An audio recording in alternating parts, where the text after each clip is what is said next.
Hello and welcome back to Mac at the Movies. Today I'm going to be reviewing for you the film The Hum.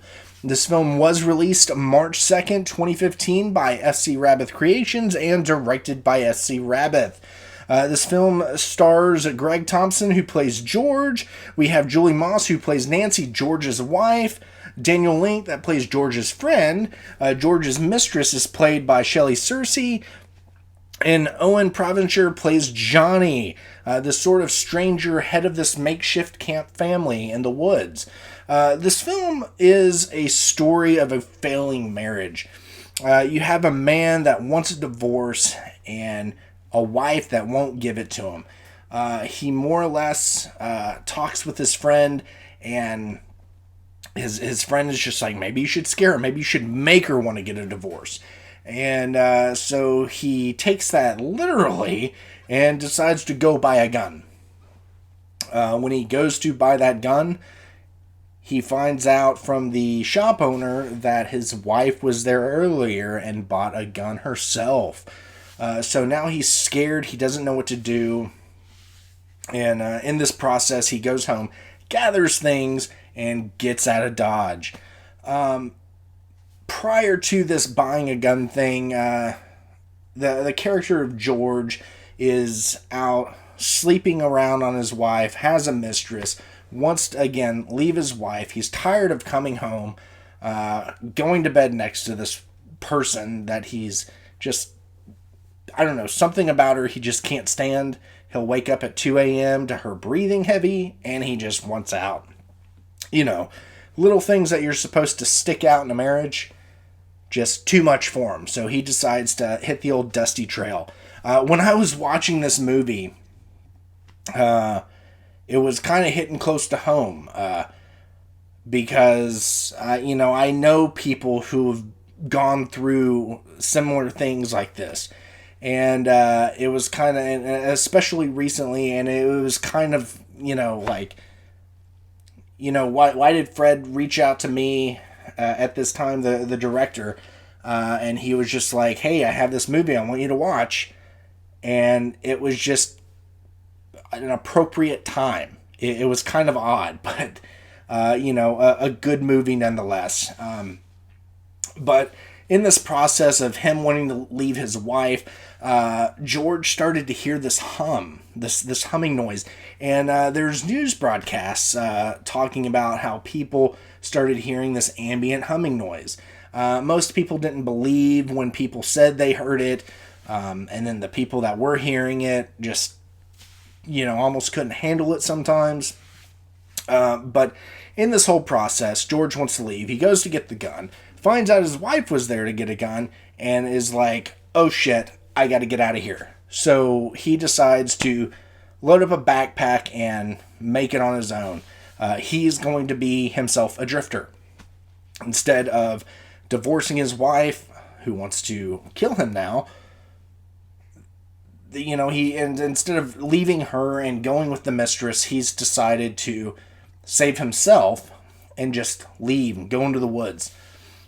In the woods is where he stumbles over Johnny, who also hears the hum and takes him to this makeshift camp with a couple of other people that also hear the hum. Now, it's not a constant, day and night, constant hum. It's just something that kind of comes back periodically. And what I feel like the hum represents in this movie is a guilty conscience. Because you start to find out that a couple of the other people with the hum, you get some of their backstory, and you're like, well, maybe it's because of this. Maybe it's just this guilty conscience that's eating away at the person that has the hum. So I don't want to tell Johnny's backstory and why he's out in the woods or anything else like that. Let's just focus on George right now. Got a bit of a dry throat. But just focusing on George and the storyline without giving anything away. That he's a man that wants a divorce. He wants his wife just out of the picture. And I think all of this, the fact that he has a mistress, this life that is only open to him and maybe some privy information to his closest friend, But he wants out of the marriage, and through the process, winds up getting back home. His wife is just kind of like, where were you? You know, what happened? He started to realize things himself when he was away in the woods, that it was just all these little things, all these little misunderstandings, just sort of accumulated to this point that they were at throughout the film. But I think it comes down to the fact that this hum that people get, that people are hearing, is, like I said, a guilty conscience. I think it's that sort of, like, in the back of your mind, like if you did something wrong, maybe you will forget about it for a little while, but then it'll come back at you while you're just kind of sitting there one afternoon watching TV. It'll strike in the back of your head, something you may have done.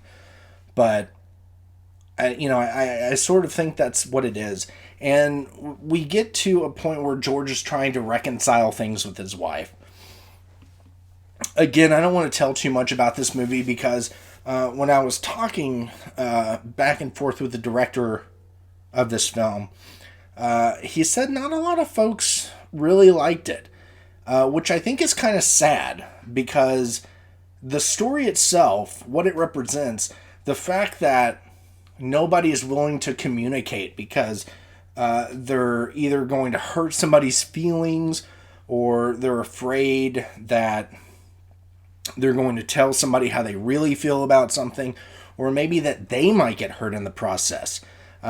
People are afraid to upset other people. It's the same thing, like if, somebody gets kidnapped or something like that. Someone's like, hey, come with me, I'll show you the way to wherever.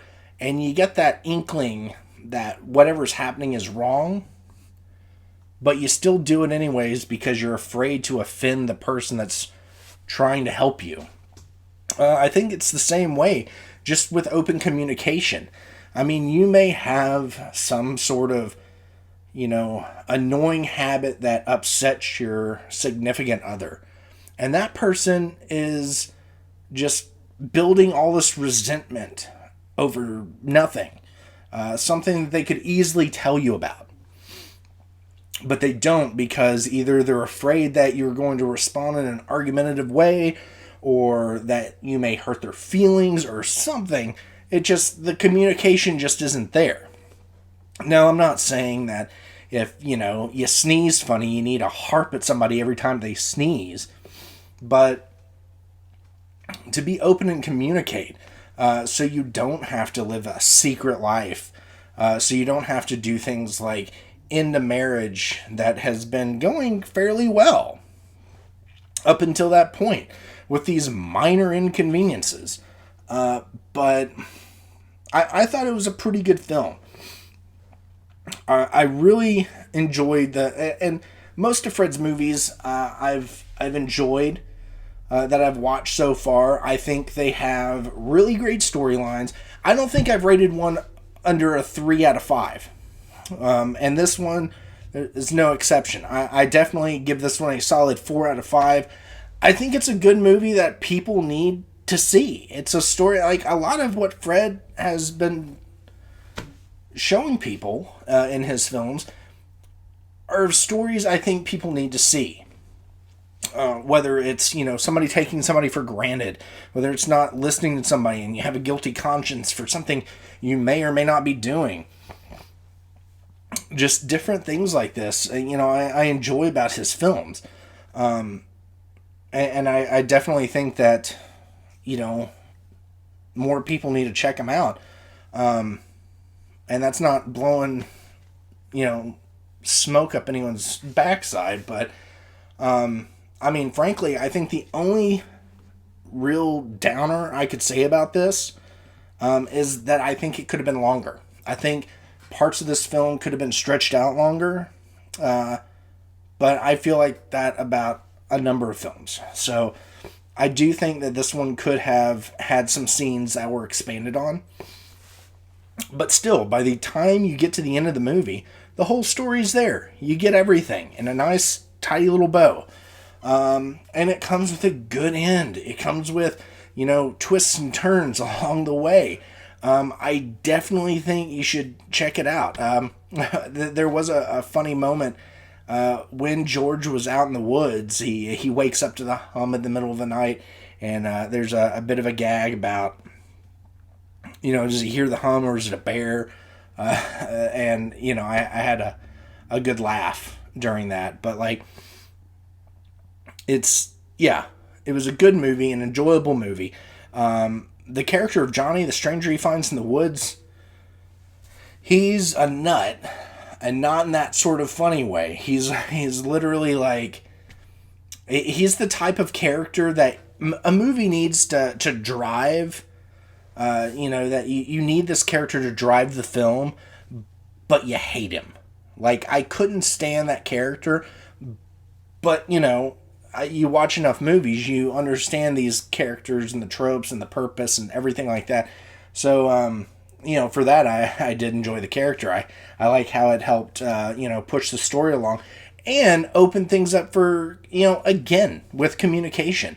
I think with that character, Johnny, you also had this, while he was very open to communicate, why he was in the woods, why he was doing what he was doing, how he got there.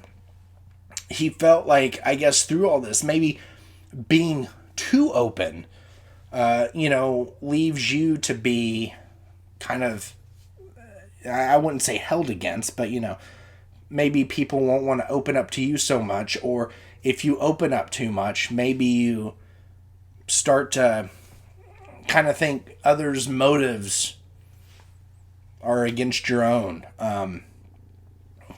That's taking a weird side tangent, but all in all, I really enjoyed the movie. Again, 4 stars out of 5. I definitely say check it out. But yeah. Anyways, if you've seen this film, jot down in the comments below what you thought about it. Again, I really liked it. A lot of Fred's stories I've really enjoyed, because I think he's, again, telling stories that a lot of people are just kind of not enough action, not enough pizzazz. And, I think people need to tell more stories. But, yeah, definitely a good movie to watch now. Again, I haven't done a review in a little while.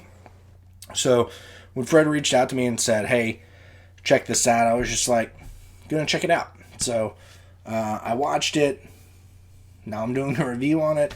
And hopefully this will get me back into doing the reviews more and more weekly to get that back out there. But yeah, that's what I got. So anyway, thank you for all stopping by. If you made it this long, thank you for listening to me go on and on about this film. And as always, I'll see you next time. Bye.